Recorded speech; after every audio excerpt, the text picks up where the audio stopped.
To find out what was on the agenda, we're joined by Ted O'Brien, federal member for Fairfax and the Prime Minister's representative for the Olympics. Thanks for joining us, Ted. Nice to speak. Absolute pleasure, Bill. Great to be with you. I must say, you must be pretty happy to finally get this meeting underway. It's taken a while, hasn't it? The state government's dragged the heels a bit.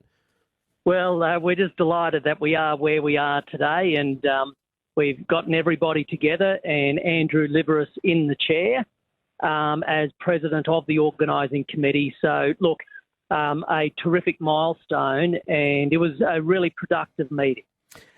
Enormous talent around the table, and so very happy with it. It's a star-studded table and a committee. So what went down? How did it all go? What were the big topics on the agenda?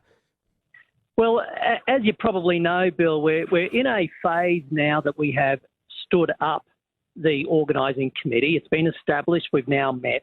We're in a transition phase so that we can get to it being fully operational. And as President Leveris made clear, including before the meeting, we'll be talking about some of those key issues.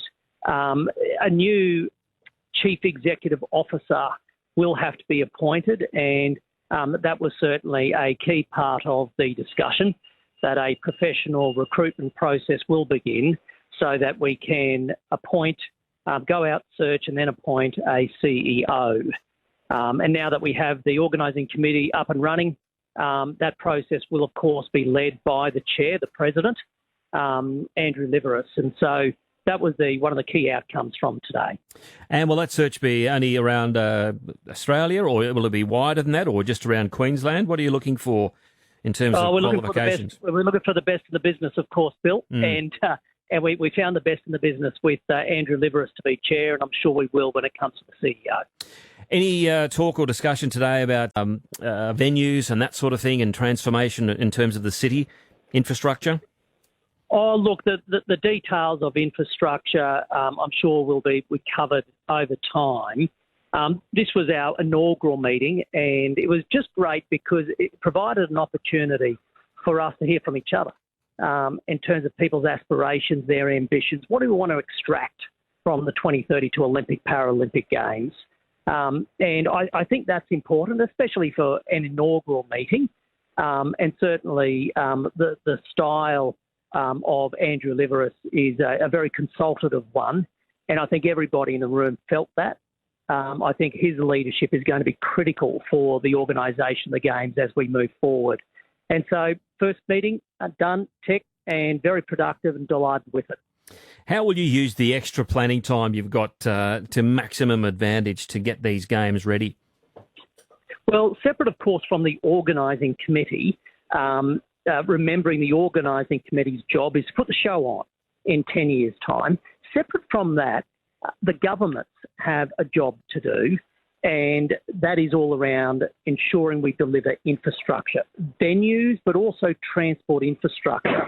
And our objective there as government is to ensure we build infrastructure ahead of the population curve that's coming to South East Queensland. We need to get roads, rail built. And then, of course, there are some facilities that would have to be built. But we've got almost 85% of the venues already in place.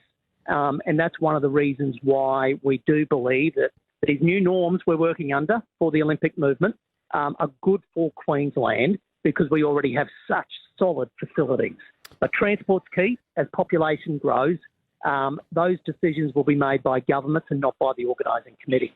There's one for you. We had Logan's Mayor Darren Power on the show last week. He was kicking up a bit of a stink because there are no Olympic projects seemingly earmarked for his patch. Is there a reason for that, or is there still an opportunity, if all the projects and locations aren't bedded in yet, for something to happen in that region? Logan? Oh, look, we went to the International Olympics Committee and we pitched a master plan. And while there might be one or two smaller aspects of that master plan yet to be bedded down, the vast majority of the sporting venues and locations have been bedded down and decided upon. You can always argue, look, that, you know, between now and 2032 there might be a little bit of movement, but that's not our intention. Our intention is there's a master plan, and our job now is to get on and deliver it. So Logan won't be a part of that master plan? Anything behind that? Well, is there something wrong with Logan?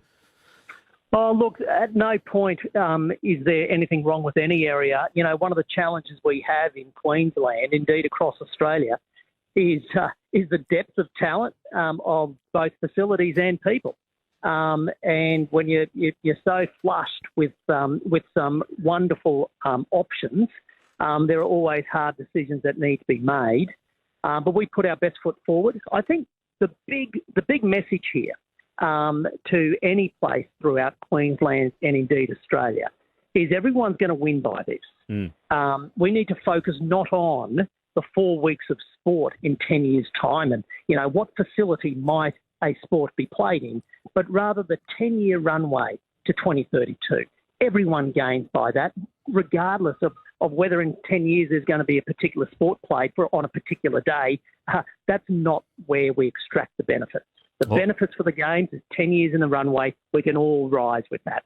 All right, great to talk with you, and glad the first meeting all went well. When's the next one? The 3rd of June. All right, so you're on a roll now.